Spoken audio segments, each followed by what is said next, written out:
Yo, balik lagi di Ekonom Pemalas. Kali ini gue mau bahas soal kalimat Ten Commandment-nya dari Mohnis Pabrai. Salah satunya itu dia bilang, those should seek company with PE of one. Jadi carilah company dengan price earning ratio 1. Nah, dan yang paling menarik adalah ada satu company yang sebenarnya diincar oleh Monis Pabrai, satu jenis company, yaitu company dengan uncertainty yang tinggi tapi resikonya rendah. So, kita bahas dan kenapa ini jadi menarik. Pertama, Mohnis beranggapan bahwa yang namanya uncertainty atau ketidakyakinan atau apa ya istilahnya ya,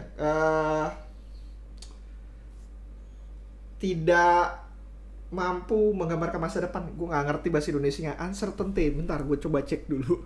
Ya, ketidakpastian maksudnya. Ketidakpastian itu akibat dari banyak banget faktor-faktor eksternal, entah karena perubahan harga, entah karena satu hal dan lainnya. Segala macam itu bentuknya uncertainty. Perusahaan-perusahaan ini banyak cenderung dihindari oleh investor kecuali ketika harga-harganya sedang rally gitu. Nah, kenapa? Karena investor itu paling benci, entah bentuknya retail ataupun institusi, itu paling benci dengan kata-kata ketidakpastian, di mana mereka gak bisa melihat masa depan dengan kacamata yang cenderung pendek. Dan nggak cuma orang-orang yang investor masa depan juga, tapi lebih ke arah resikonya tinggi ya. Resikonya benar-benar super duper tinggi ketika lu menghadapan dengan ketidakpastian. Even dalam bentuk risk, salah satu bentuk resiko itu adalah resiko atas ketidakpastian tersebut gitu. Nah, karena resiko ketidakpastian ini, maka terjadi volatilitas harga yang lebih cenderung tinggi dibanding saham-saham pada umumnya. Sehingga instead dari perusahaan tersebut terapresiasi, bisa jadi dia terdepresiasi dengan cukup tinggi juga gitu.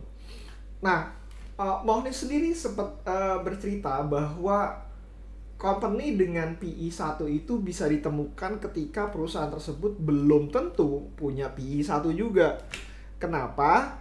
Karena bisa aja company ini memiliki uh, forward looking atau istilahnya forward PE yang lebih rendah dibanding saat ini.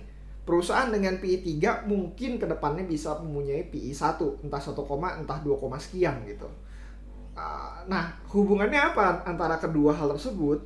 Jadi, yang dia lakukan adalah melihat outlook dari perusahaan ini, apakah mampu untuk menghasilkan keuntungan dalam jangka waktu PE tersebut. PE 1 artinya kan lu bakalan tanda kutip bakalan balik modal dalam waktu 1 tahun. PE 2 dalam 2 tahun, PE 3 dalam waktu 3 tahun, and so on and so on. Nah, kita yang dilakukan oleh Magnis adalah mencari cara gimana caranya untuk melakukan valuasi dari perusahaan tersebut dan memastikan bahwa dalam waktu 1 hingga 2 tahun ke depan perusahaan ini mampu menghasilkan keuntungan yang bisa didapatkan gitu, keuntungan yang bisa dia realisasikan dengan cash flow yang cukup kuat, dengan keyakinan yang cukup tinggi. Datangnya dari mana? Biasanya perusahaan ini punya kontrak. Kalau misalkan lo bisa yakin kontrak tersebut bisa menghasilkan uang dalam waktu 1 hingga 2 tahun ke depan, dengan kontrak yang ada pada saat sekarang, dengan tidak adanya perubahan dengan faktor eksternal seperti perubahan harga tidak mempengaruhi secara signifikan, uh, perusahaan tersebut menjadi beresiko rendah. Nah, resiko rendah di sini karena kalau lo berinvestasi di perusahaan tersebut, at least lo bisa menghasilkan modal lo kembali. PE-nya akan terus lebih terdepresiasi, lebih rendah lagi.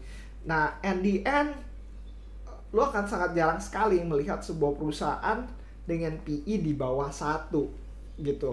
Alasannya kenapa ya? Karena is cheap enough untuk uh, untuk tidak diperhatikan gitu. Tinggal sisanya tinggal menunggu waktu.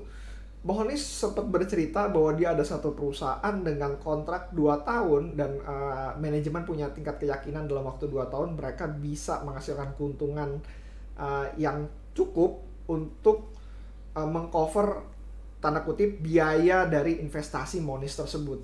Sehingga ya sudah tinggal dia investasi di sana karena resikonya cenderung rendah.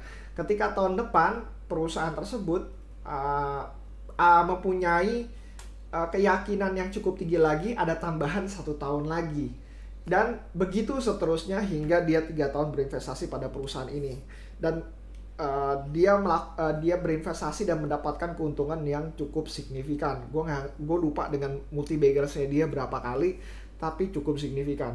Di Indonesia ada beberapa banyak perusahaan yang bentuknya seperti ini, dan gue ngerasa bahwa perusahaan-perusahaan ini ya cenderung murah. Even gue bahkan melakukan ekspansi pengetahuan gue, di mana konteksnya nggak cuma sekedar PE rasionya doang ataupun dari pihak manajemen seperti apa, tapi gue forecast terhadap makroekonominya bahwa 1 hingga 2 tahun ke depan itu akan cenderung aman untuk harga sekarang. Artinya uncertainty dari gue, ketidakpastian yang gue miliki terhadap resiko ketidakpastian terhadap revenue yang gue milikin itu cenderung akan jauh lebih rendah. Syaratnya untuk menjadi perusahaan ini low risk, lu berinvestasi pada harga yang tepat.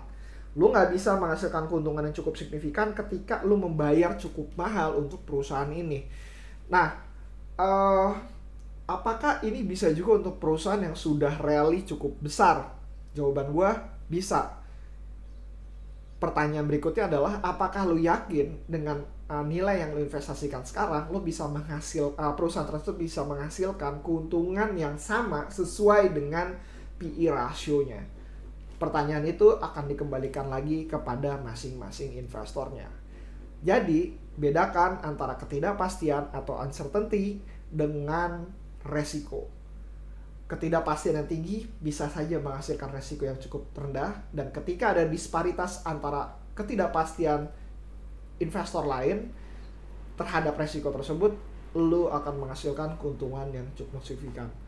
Pertanyaannya adalah, apakah lu yakin? Kedua, dan apakah lu cukup bersabar untuk melihat tesis lu akhirnya berbuah keuntungan. So, let's discuss. Kalau misalkan ada pertanyaan, lu bisa datang ke Instagram gue, DM aja di Bayu Tabusala, atau email gue juga bisa di bayutabusala@gmail.com. See you again next time. Bye.